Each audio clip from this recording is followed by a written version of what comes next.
Welcome back to the First Alert Desk on Atlanta News First Plus. I am Maria Moreau. This is a segment we like to call In Case You Missed It, where we catch you up on some stories you may have missed from over the weekend. Starting your Monday off with a story of this wildfire out in Floyd County. I want you to take a look at the flames that you see billowing up into the air. This was a fast-moving wildfire that prompted an urgent response in the county after it quickly spread, as you can see here. Now, video we obtained from witness John Russell shows the smoke and really the extent of the situation. Atlanta News First, Alani Latang reports. State Route 156 was shut down for hours, leaving neighbors to sit in their cars and watch as the flames creeped closer to their homes. We're here off the road of 156, and you can just see how close those burn patterns are leading up to a home. And it was that mutual aid and aerial support that was able to contain the blaze and get people back home safely. I feel very lucky. Because it got within 100 feet of the house. A fast-moving wildfire in Floyd County Sunday afternoon. The blaze prompting evacuation orders for State Route 156 and Floyd Springs Road. By Sunday night, people are back home. Davis Brooks says he wasn't allowed home for a couple of hours. I'm worried about, to be honest with you, about a cat that I had fastened up in the house. Davis says 40% of his property is burned. The home he's lived in for 55 years with family is safe. But I was glad to get up here and see that it was under control. Rome Fire Department with Georgia Forestry contained the nearly 100-acre Armucci fire. Battalion Chief Roger Haggard says the fire made its way up New Rosedale Road by means of the wind blowing in all directions. We try to get ahead of it. In other words, try our best to determine which way it's traveling, and then we go to the structures in front of it and protect it. Haggard says the fire damaged one structure and an outbuilding. Fortunately, no injuries and a sigh of relief for a change in weather on Monday. They said the rain's coming in and we'll be lucky again if we get the rain. The cause of the fire is still unknown, and fire officials say they want people not to burn until they see green on the ground, and to make sure to check your forecast before you burn anything. Reporting in Floyd County, I'm Alani Latang, Atlanta News First. And from Floyd County all the way to Midtown, the victim of that hit and run that we reported to you last week still has a long recovery ahead, but we did get some updates.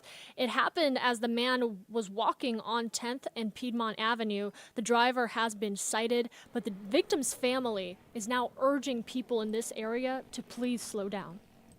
It's like, why would you do that to a live human being? This shit kept going. We called Vernon Thomas while he laid in Grady Hospital with broken ribs, a brain bleed, and bruised lungs. Thomas was the victim in a hit and run at the intersection of 10th Street and Piedmont Avenue. He was crossing the street when he was struck, and the driver kept going.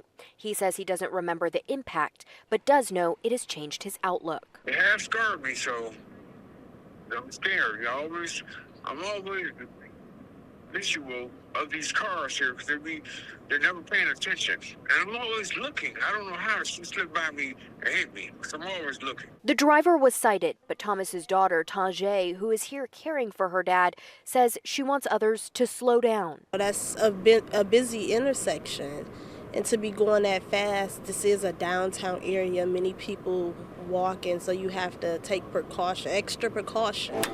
We did some digging. According to Atlanta police, there have been 28 hit-and-run incidents from 2021 to February of this year at the intersection of 10th Street and Piedmont Avenue. But this isn't one of the most dangerous intersections in the city. According to ATL DOT, the top 3 high-injury intersections are Northside Drive and Marietta Street, Northside Drive and 10th Street, and Joseph E. Lowry and Donald Lee Hollowell.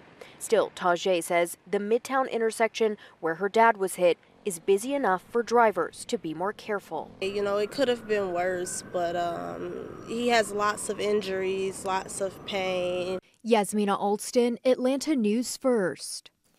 And this is in case you missed it, so maybe you may have missed this news. The Jonas Brothers are coming to Georgia as part of their 20th anniversary Living the Dream tour. Now, they have a stop in Atlanta at State Farm Arena, right where you see on your screen, right there. They will be here in October. Now, the pop rock band is made up of brothers Nick, Joe, and Kevin Jonas. A lot of you might remember from earlier in your childhoods. Maybe you have some fans still from the newer generation, but they are back on tour and stopping in Atlanta, and those tickets will go on sale as soon as this Friday. You can get pre-sale tickets on Thursday.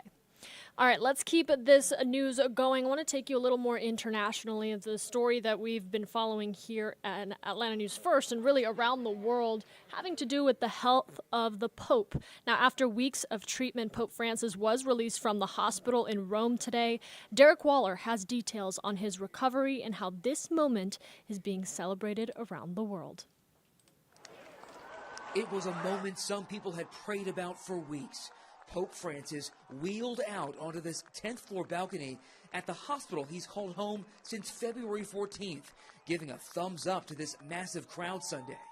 A tutti.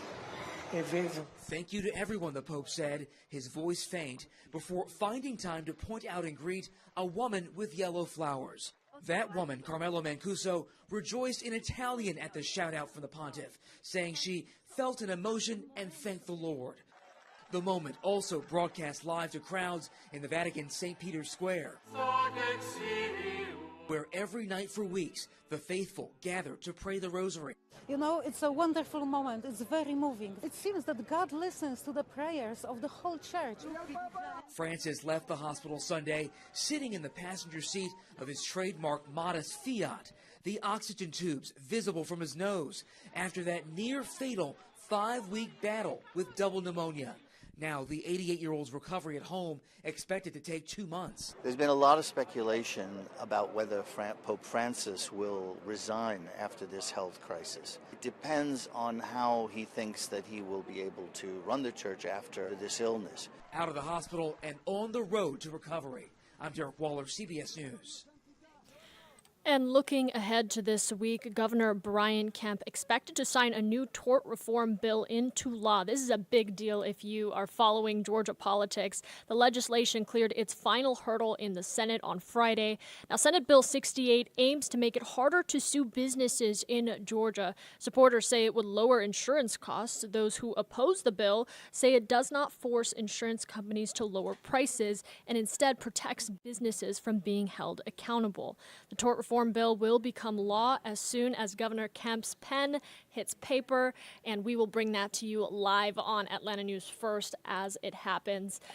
In other news, if you are looking ahead to the weather, we have a beautiful forecast really throughout the work week leading up to Thursday, the season opener for the Braves. Make sure that you have your Braves gear ready to go. So we're supporting our Atlanta baseball team. And then looking ahead to the weekend, Sunday especially, we got our eyes on some rain, so have the First Alert weather app downloaded and on your phone. First Alert meteorologist Ella Dorsey will join me here in about 20 minutes with your latest forecast.